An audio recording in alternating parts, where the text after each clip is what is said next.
Hello everyone, my name is Dr. Pranay Ghosh and I am the Director and Chief Embryologist at Elixir Fertility Center. Today I'll be talking about tips to choose an IVF center. IVF कराने से पहले एक IVF center का चयन कैसे करें, तो मैं 5 टिप्स देना चाहूँगा जिससे आपका चयन थोड़ा आसान हो जाएगा.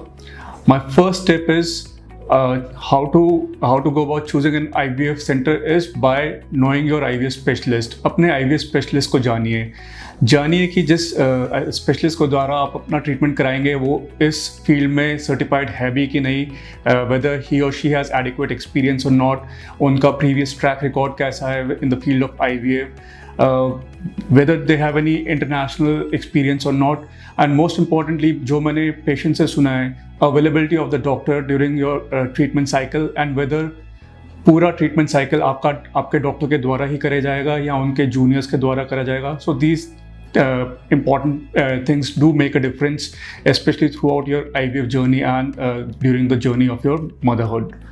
My second tip is know your embryologist. IVF एक ऐसा ट्रीटमेंट है जिसका 50% रिजल्ट निर्भर करता है कि आपका एम्ब्रियोलॉजिस्ट कौन है और कितना एक्सपीरियंस्ड है. So embryologist or reproductive scientist जिनको एक्सपीरियंस होता है आपके एम्ब्रियोज, एग्स, स्पर्म हैंडल करने का, and you have to be very careful while choosing an IVF center so that there is an in-house embryologist present at the IVF center. लगभग 70% centres में होता है कि एम्ब्रियोलॉजिस्ट होता नहीं है और एक विजिटिंग एम्ब्रियोलॉजिस्ट पे निर्भर करा जाता है. सो with this cost cutting what happens is your treatment gets compromised. So always make it a point कि आप अपने एक जो आप भी आपका treating embryologist है आप उनसे बात करें even before your egg pickup or embryo transfer process so that you know that you are in good hands. और ये जान के चलिए कि जो आपका ट्रीटिंग एम्ब्रियोलॉजिस्ट है सिर्फ एक मात्र टेक्नीशियन नहीं होना चाहिए. They should have at least a degree in masters degree in embryology.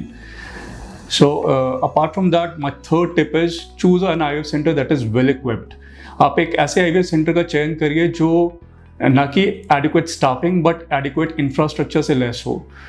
आप अपने सेंटर हेड से जानिए कि वो क्या प्रिकॉशंस ले रहे हैं कि आपका ट्रीटमेंट सेफ एंड इफेक्टिव है. आपके एम्ब्रियोज जो फ्रीज क्रायो स्टोरेज में पड़े हैं, जो आपके एम्ब्रियोज हैंडल करे जा रहे हैं, उसके लिए क्या स्टेप्स लिए जा रहे हैं कि उसमें कोई mismatch ना हो या embryos in cryo storage are not lost to inadvertent losses.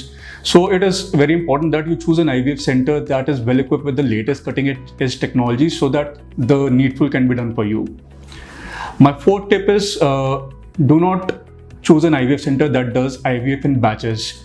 Batch IVF एक ऐसा प्रोसेस है जहाँ पेशेंट्स को रिक्रूट करा जाता है so that उनका प्रोसेस जो एक पिकअप की प्रक्रिया है वो लगभग आसपास एक टाइम के आसपास पड़े. This is usually happening in centers which do not have an in-house embryologist. So they are dependent on an embryologist that comes in during the egg pickup process and the embryo transfer process. So इससे होता क्या है कि IVF की cost cutting हो जाती है, आपका कंज्यूमेबल्स, इक्विपमेंट रनिंग का कॉस्ट वगैरह कम हो जाता है, बट आपका साइकिल कॉम्प्रोमाइज होने की काफ़ी संभावना होती है.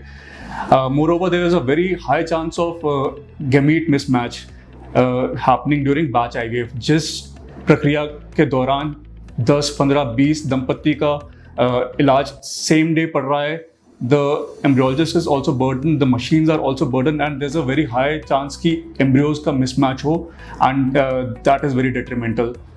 And my last tip to you is do not choose an IVF center that unusually guarantees treatment outcomes or advertises very high success rates. So worldwide जो IVF के success rates हैं they are around to the tune of around 50%, and live birth rate जो हमारे हाथ में एक baby आएगा उसके rates हैं around 30 to 40%. So if any IVF center is unusually giving you very high success rates to the tune of 80 or 90% or giving you an assurance कि 2 या 3 साइकिल का पैकेज ले लीजिए, इसके एंड में आपको गारंटेड है IVF का outcome, be very skeptical. Do not go to an IVF center that does this because this will come at a very high cost, either financially or even at the cost of non-disclosing कि आपके embryos की जगह, आपके gametes की जगह donor sperm या donor egg या donor embryo लिया जा रहा है या आपको oocyte डोनर या सरोगेट को के लिए रिकमेंड करा जा रहा है. So be very mindful that this will come at a cost, and guarantee cannot be assured anywhere because IVF is limited by some factors like age, number of eggs, embryo quality, uterus की quality. So be very mindful that anybody who's offering you a guarantee with IVF is taking you for perhaps a ride. So with these 5 tips, I hope that I have covered mostly what you would be looking for and how to choose an IVF center, एक IVF center का चयन कैसे करें, and hopefully you will be more informed in taking a decision soon. Thank you.